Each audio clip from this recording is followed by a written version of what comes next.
రోజు సంగారెడ్డి జిల్లా కేంద్రమైనటువంటి సంగారెడ్డి హెడ్ క్వార్టర్లో భారతరత్న అంబేద్కర్ను అవమానించిన దుస్థితి ఈరోజు బీజేపీ నాయకత్వం తీసుకున్నది.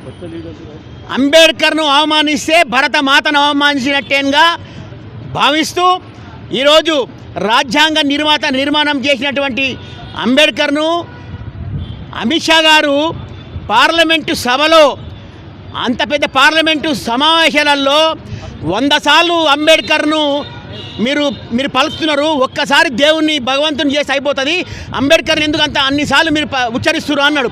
ఎంత అవమానం అంటే ఈరోజు అంబేద్కర్ గారు ఒక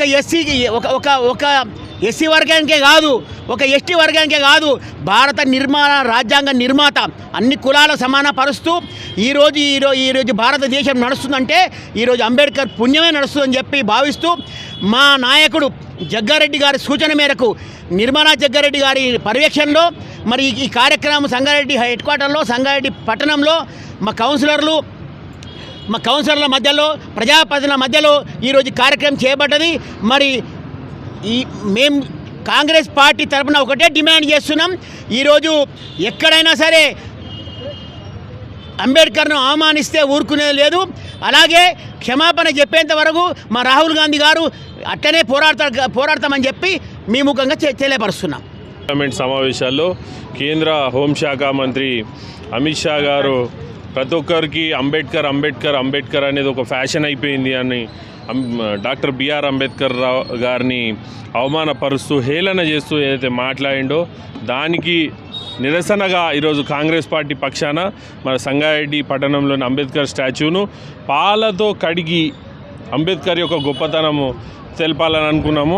ఈ బీజేపీ నాయకత్వం ఏదైతే అంబేద్కర్ను అవమానించిందో వెంటనే కేంద్ర మంత్రి హోంమంత్రి అమిత్ షాను బర్తరఫ్ చేయాలి, ఆయన దేశ ప్రజలకు క్షమాపణ చెప్పాలి. ఎందుకంటే ఈరోజు ఆయన పార్లమెంట్లో నిలబడి మాట్లాడుతుంటూ ఈ రాజ్యాంగం ఆయన కల్పించిన ఆ హక్కులు కల్పించిన రాజ్యాంగం రాసినటువంటి అంబేద్కర్ గారిని అవమానించడం అంటే ఈ దేశ ప్రజలను అవమానించినట్టు, ఈ దేశాన్ని అవమానించినట్టు భావిస్తూ మేము ఈ ఆయన యొక్క ప్రకటనను తీవ్రంగా ఖండిస్తూ ఆయన క్షమాపణ చెప్పాలి, ఆయనను కేంద్ర మంత్రి పదవుల నుంచి బర్తరఫ్ చేసే వరకు కాంగ్రెస్ పార్టీ పోరాటం కొనసాగుతుందని సందర్భంగా తెలియజేస్తూ మళ్ళొకసారి అంబేద్కర్ గారిని ఏమన్నా అంటే ఖబర్దార్ బీజేపీ నాయకులారా, ఖబర్దార్ కేంద్ర ప్రభుత్వాన్ని కూడా హెచ్చరిస్తున్నాము, ప్రజలతో ముట్టడిస్తాము.